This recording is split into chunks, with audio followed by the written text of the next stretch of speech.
여러분 안녕하십니까? 정운찬 교수님 거시경제론 이번 시간에는요 챕터 8장 들어가서요 노동의 수요 파트 한번 살펴보도록 하겠습니다. 자, 노동의 수요와 투자 나와 있는데 먼저 1기간 모형 가지고 한번 살펴보도록 하겠습니다.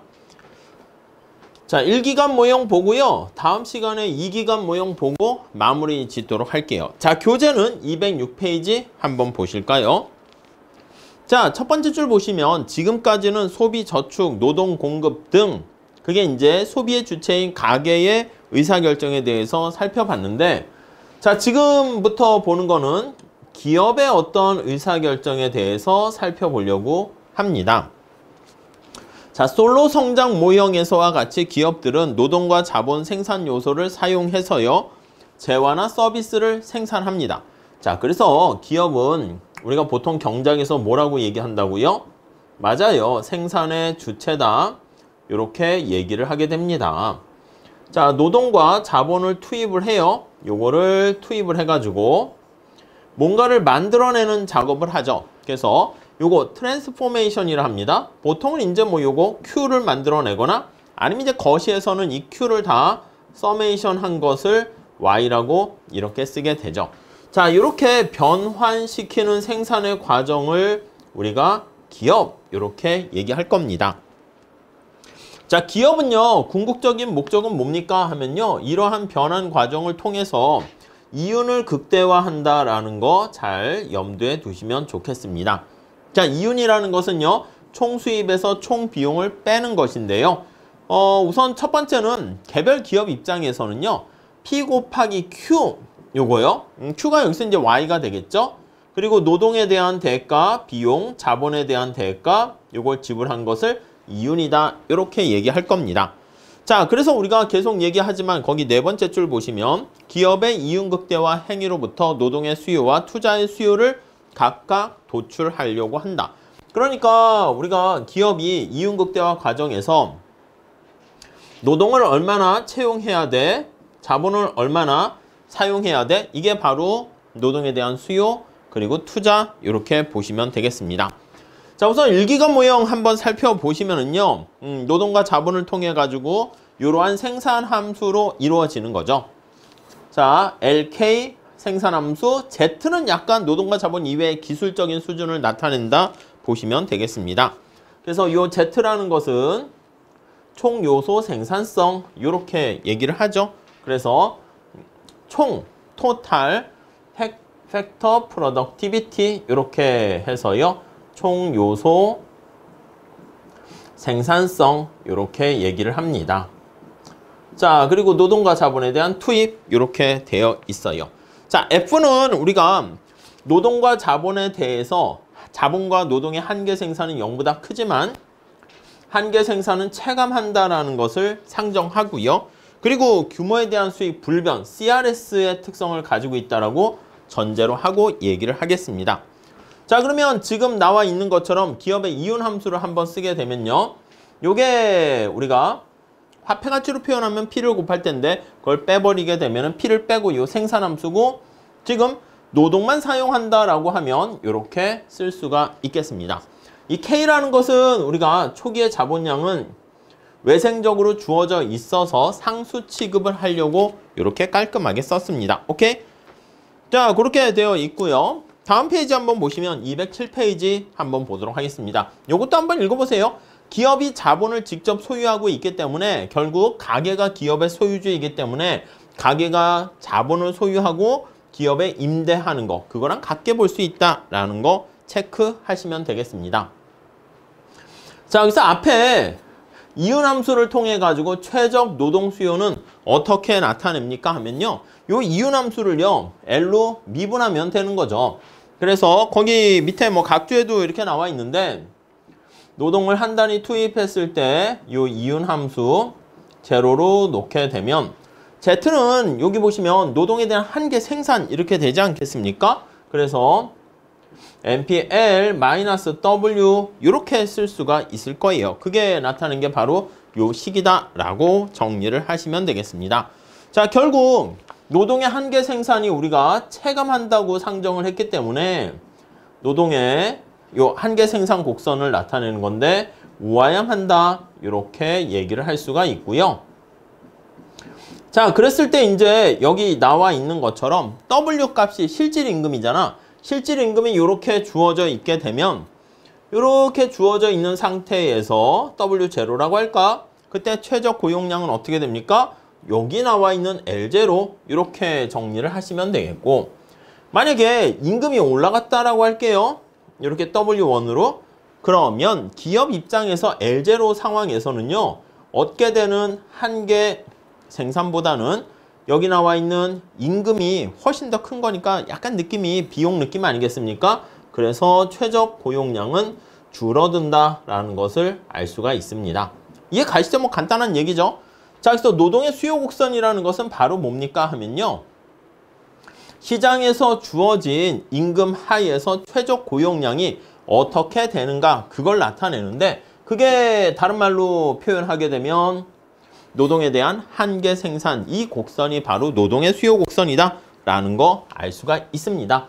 자, 정리를 다시 한번 해볼게요. 거기 보시면 207페이지 두 번째 단락 보시면 그림 8-1 이거는 MPL 곡선을 나타내는 것인데, 주어진 실질 임금 수준 하에서, 네, 그렇게 나와 있죠. 이 임금이 주어지는 거와 밖에서 주어진 실질 임금 W 수준 하에서, 자, 요게 주어져 있으면 여기에서 이제 최저 고용은 어떻게 결정되는가? 기업이 고용하고자 하는 노동의 양.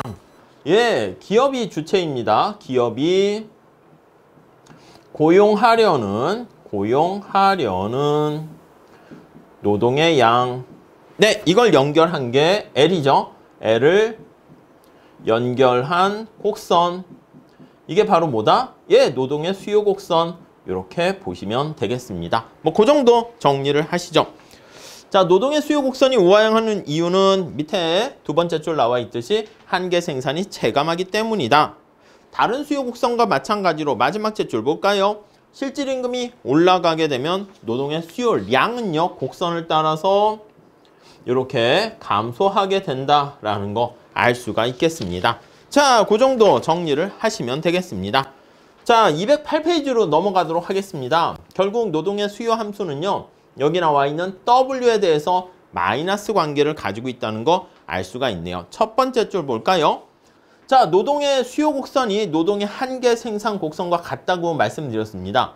결국 뭘 말씀드리려고 하는 거냐면, 노동의 한계 생산에 영향을 주는 요인들은 당연히 노동 수요 곡선에 영향을 미치겠죠. 자, 그래서 첫 번째 거기 보시면 기술 수준 Z뿐만 아니라 K 자본의 양도 영향을 미치게 됩니다. 자, 그래서 첫 번째, 자, 두 번째 줄 볼까요? 다른 조건이 일정하다는 가정하에서요, 기술 진보는 총 요소 생산성의 증가를 통해서, 자, Z가 이렇게 높아지게 되는 게 바로 뭐냐면 기술 진보가 발생했다, 일어났다, 이렇게 정리를 하시면 되겠습니다. 이러한 기술 진보는 총 요소 생산성의 증가를 통해서 노동에 대한 한계 생산을 높이게 되는 결과를 초래하게 되고요. 노동의 한계 생산이 올라가게 되면 당연히 노동 수요 곡선이 우측으로 상방으로 이동한다, 이렇게 정리를 할 수가 있겠죠. 이해 가시겠죠? 네, 그렇게 보시고요. 다음에 다른 조건이 일정하다라는, 물론 이제 그거는 두 번째 보시면 K 이외의 다른 것들은 다 고정돼 있는 거야. 자, 기업의 자본량이 많아질수록 K가 증가하게 되면, 이렇게 자본량이 많아지게 되면 자본량이 증가하게 되는 겁니다. 자, 그러면 노동의 한계 생산이 당연히 올라가게 되는 거 알 수가 있겠습니다. 왜요? 자, 거기 책에도 나와 있듯이, 아니, 노동자가 일을 하는 데 따르는 이게 도구 아니겠습니까? 도구라든가 요즘 같은 경우에는 뭐 컴퓨터 같은 거 없으면 이거 뭐 일을 할 수 있어요? 저도요, 강의를 하는데 이렇게 전자칠판이나 이런 칠판이 있어야지 당연히 훨씬 더 전달하는 게 편하지, 제가 그냥 가만히 서가지고 얘기를 하게 되면 다 잘걸요? 예, 그렇습니다. 사무용품 이런 것들을 투입하게 되면 당연히 노동의 한 단위의 생산성은 증가하게 됩니다. 자, 결국 Z와 K가 증가하게 되면 추가적인 고용의 편익이 증가하게 되고, 결국 이것도 마찬가지죠. 노동의 한계 생산이 우측으로 이동하게 되는 거니까 노동의 수요 곡선이 우측 이동한다 라고 보시면 되겠습니다. 결국 노동에 대한 수요 곡선은 임금의 마이너스고요. Z와 K에 대해서는 플러스 관계가 되고, 아시겠지만 여기에서 나의 관심사는 뭐냐면 W와 노동에 대한 수요량이 관심사가 되는 거다라고 해서 W와 노동에 대한 수요 이렇게 표현을 하게 되고요. 얘네들이 바로 이제 다른 요인들 아니겠습니까? 그래서 이거는 노동에 대한 수요 곡선, 수요 공급의 기본 원리죠. 자체를 이동시키는 변수다. 이렇게 보시면 되겠습니다. 자체를 이동시키게 되는 것이고, 얘는 어떻게 됩니까? 이거는 네, 그렇죠. 곡선상에서 이동을 하게 된다. 이렇게 정리를 하시면 되겠습니다. 오케이, 그 정도 봐주시죠. 자, 그 다음에 208페이지 두 번째 단락 한번 볼게요. 자, 노동 수요의 결정 요인을 종합하게 되면 첫째, 실질 임금의 상승은 노동 수요의 감소를 가져온다. 지금 얘기했고 곡선 상의 이동이다라는 거 나와 있죠. 둘째, 총 요소 생산성의 증가는 노동의 수요를 증가시키는데 결국 우측 이동시킨다. 잘 나와 있고요. 셋째, 자본량의 변화도 노동의 수요 곡선을 이동시키게 되는데 초기 자본량이 연기 투자에 의해서 결정돼 있어요. 현 시점에서는 고정돼 있지만 세 줄 내려가 볼까요? 자, 모형에서 외생적으로 주어지는 초기의 자본이 자연재해 등으로 일부 만약에 파괴된다. 이 자본량이 이제 파괴돼서 이런 일이 발생하게 되면은 당연히 외생적으로 주어지는 초기의 자본량이 감소하게 되면 노동의 수요 곡선은 좌측으로 이동한다라는 거 알 수 있겠습니다. 자, 그래서 노동의 수요 곡선 이렇게 정리되어 있는 거 확인할 수 있겠네요. 자, 그리고 각주 4번에 콥 더글라스 생산함수를 이용해 가지고 노동의 한계 생산 거기 계산되는 거 그거는 다 아시는 거니까 넘어가도록 하겠습니다. 자, 결국 여기 나와 있는 것처럼 그냥 살짝 한 번만 볼까요? 그러면 거기 한번 보세요. 자, 생산함수가 이렇게 주어졌다니까 Z에다가 거기 보시면 콥 더글라스 같이 K의 알파, L의 1-알파 이렇게 주어졌어요.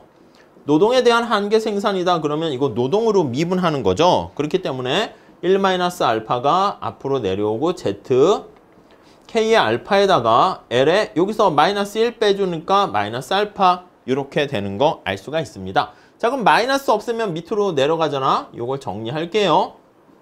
1-알파 Z에다가 L분의 K에다가 알파 이렇게 되는 거 확인할 수 있죠.